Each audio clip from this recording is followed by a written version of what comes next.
Sometimes kids get diarrhea and it lasts longer than we like, and sometimes there's mucus and blood in it. And the doctor says, I'm not saying to a gastroenterologist, he uses this term, it could be a thing called colitis.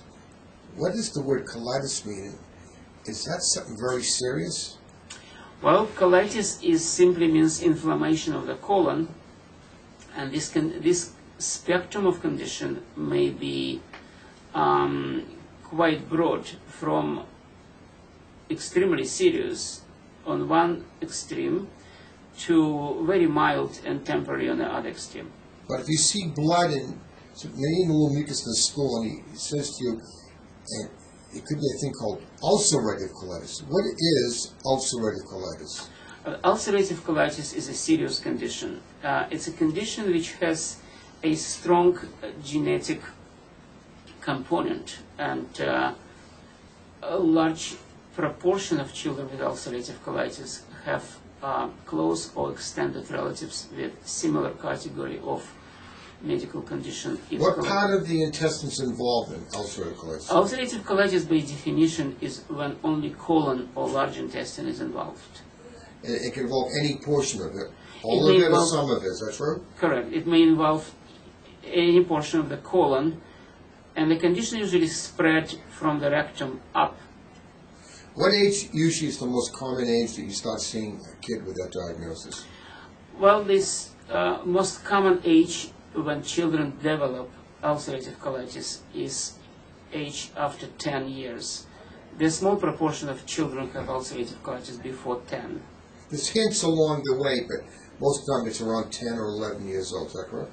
It's after 10. Okay.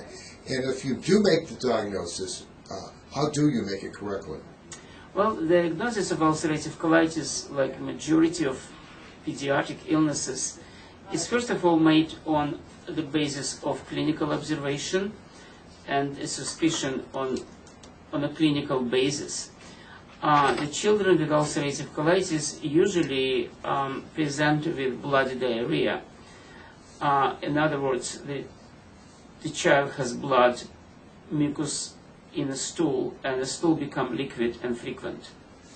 So once you have that high index of suspicion, how could you definitively make a diagnosis?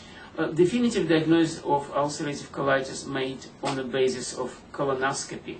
It's a procedure when endoscope is placed inside the colon, and the colonic mucosa or internal lining of the colon may be viewed, and biopsy may be done. Okay, so now you made the diagnosis. What would be the approach to treating it? Well, there's several medications are available to treat ulcerative colitis. There's some more conservative category of medications. In other words, the medications which are used for generations and still are being used quite successfully, which are so-called sulfur medications, the medication which contain what we call sulfur component of 5-aminosalicylic acid. It's actually similar to aspirin. And that sometimes does a very good job. Is that sometimes it does excellent job. And let's say it doesn't work. What's the next step? Well, unfortunately, some children don't respond to this common mainstream medication and need to be placed on different category of drugs. For example, steroids. Now, if you do steroids, you do that, what's your next step? Well, in in majority of children, one or another combination of sulfur drugs and steroids work well. Yes, it is a category of children who would not respond to one or another drugs, which I just mentioned, and the different medications need to be used as well. So-called immunosuppressive medications. The whole new category of drugs are being used. This new category of drugs which are becoming more and more. Okay, what are the new type of drugs? The new category of drugs is becoming more and more popular in therapy of colitis or inflammatory bowel disease, so-called immunosuppressive therapy.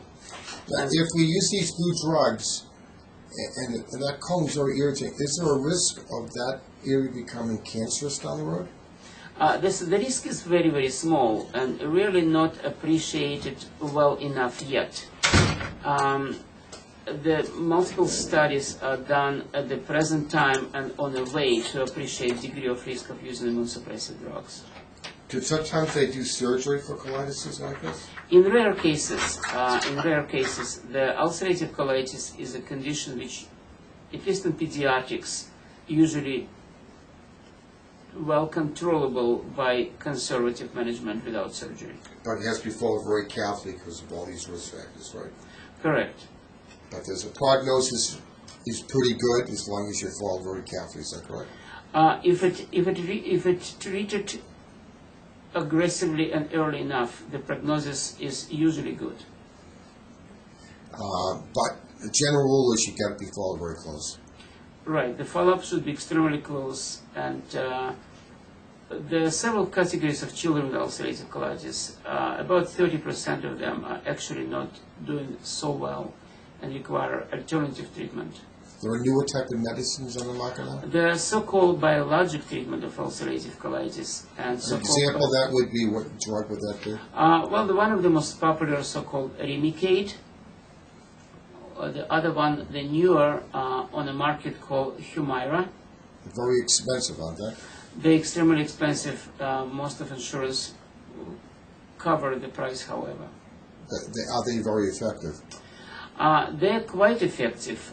Again, the experience of using this biologic therapy of colitis in children is quite limited, and the question still exists whether this category of drugs are actually safe to give for a long period of time. So the jury's out, but we're still looking at it. At the present time, yes.